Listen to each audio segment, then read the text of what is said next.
welcome to the New York Farm Bureau's weekly news bite, bringing you the latest news from the New York State agriculture world. This is Jeff Williams, Director of Public Policy at New York Farm Bureau. Welcome to NYFB News Bites. NYFB News Bites offers a snapshot of issues facing farmers in New York and makes it easy to stay up to date in all the latest topics relevant to New York farmers. After this week, there will be 6 more days of scheduled legislative session in Albany before legislators go home to campaign for re-election. New redistricting maps were released this week for New York State's Senate and Congress, with lots of changes of district lines. And this is taking a lot of oxygen out of the proverbial room for legislators. Members of Congress, State, Senate, and Assembly are now playing a real-life game of musical chairs as they figure out which office and district they should run for in election. Farmers in New York are dealing with another year of a sizable outbreak of the invasive insect formerly known as the gypsy moth. The moth, now known officially as the spongy moth, originated in France and eats the leaves of maple and apple trees in springtime and makes them extremely susceptible to other pests and diseases. As apple growers are watching their trees blossom to produce an apple crop, this is a tense time. Just in case you were wondering, the spongy in spongy moth refers to the moth's fluffy, porous egg masses. Have you heard about the Residential Agricultural Electricity Discount Program? Are you a farmer and have an active residential electric service account? If so, you may be eligible to receive a monthly discount on your delivery bill. This discount is possible thanks to funding from the New York Power Authority's Recharge New York program. Here's what you need to know. The program is administered on an annual basis starting September 1st and running through August 31st, with the discount offered monthly. You need to apply by July 1st to determine eligibility for the year, and you have to reapply every year after that. You can still apply after July 1st, but your application may not be processed until after the September 1st start date. You can find the application for the discount program on your provider's webpage. As always, things are hopping in Washington, D.C. on policy issues impacting farmers. Here's Lauren Williams with an update. This is Lauren Williams, Associate Director of National Affairs at New York Farm Bureau, with a federal issues update. New York Farm Bureau is pushing back against the Securities Exchange Commission proposed rule that will require publicly traded companies to provide climate-related information from their entire supply chain in their annual reports. This includes disclosure of climate information from farms that are selling into supply chains. New York Farm Bureau views the rule as overly burdensome and require additional paperwork and reporting by farmers. New York Farm Bureau is asking the SEC to reconsider the scope of the rule and not add more regulatory oversight onto farms. USDA has announced an emergency relief program for farmers impacted by natural disasters in 2020 and 2021. These funds will help offset crop yield and value losses from events such as winter storms, drought, wildfires, and hurricanes.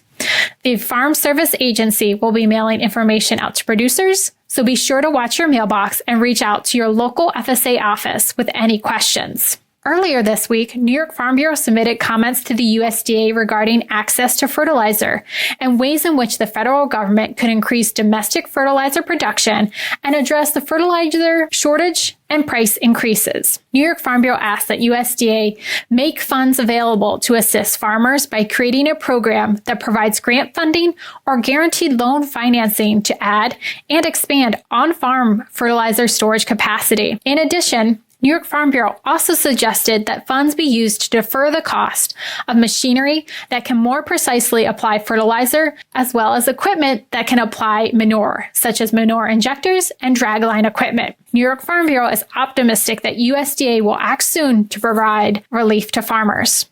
Here's Scott Keys from the Farm Bureau team talking about an important webinar coming up next week for our members. This is Scott Keys, New York Farm Bureau's Director of Insurance Partner Relations. I want to let everyone know about the next installment of our monthly webinar series happening next week. This month, we're highlighting Nationwide's farm transition planning service, Land as Your Legacy. When New York Farm Bureau State Board met with leaders of other agricultural organizations in the state last month, one key topic discussed was the aging population of our farmers and the need to develop strategies to make sure farms can be successfully passed on to the next generation or somehow kept in operation. One of the biggest hurdles to coming up with a successful transition plan is often navigating those difficult conversations with family. Next week's webinar is called Farm Transition Through Family Harmony.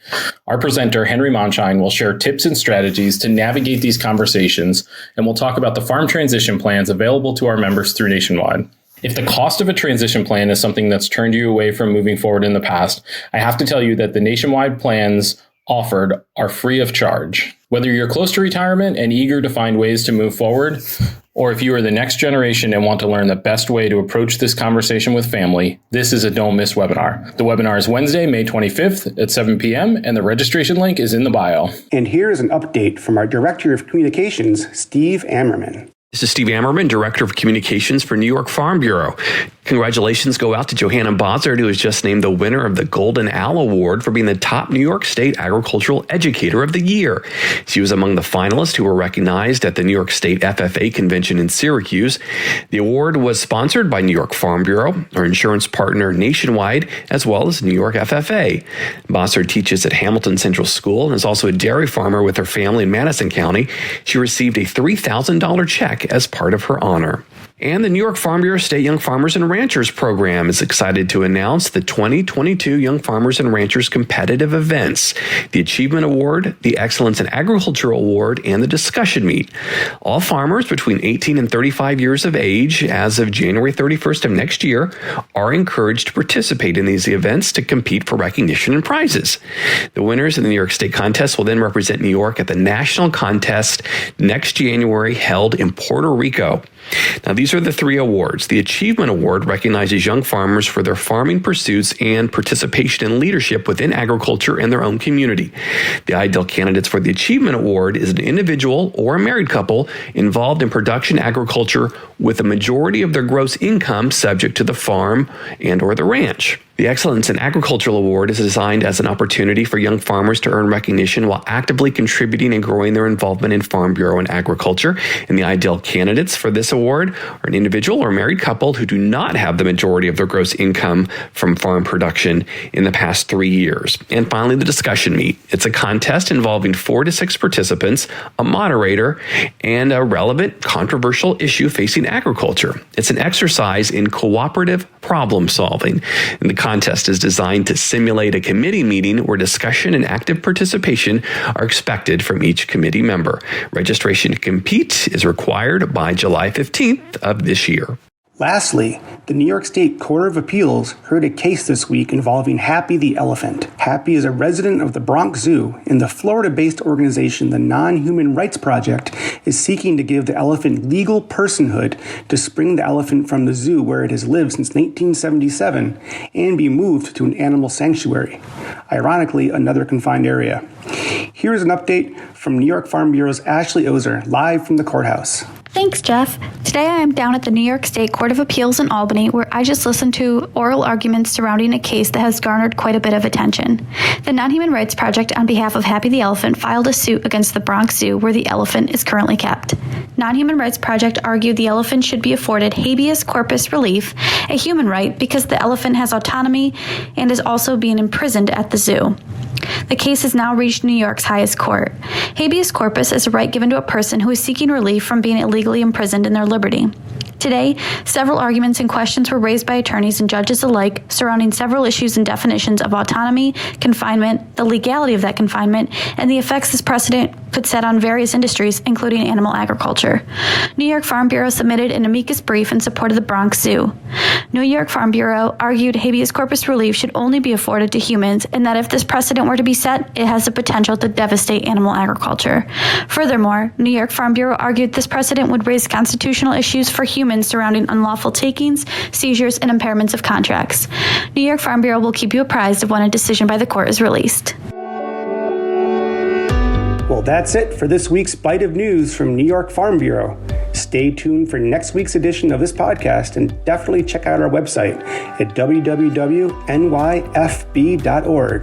And always remember to thank a farmer for everything they do.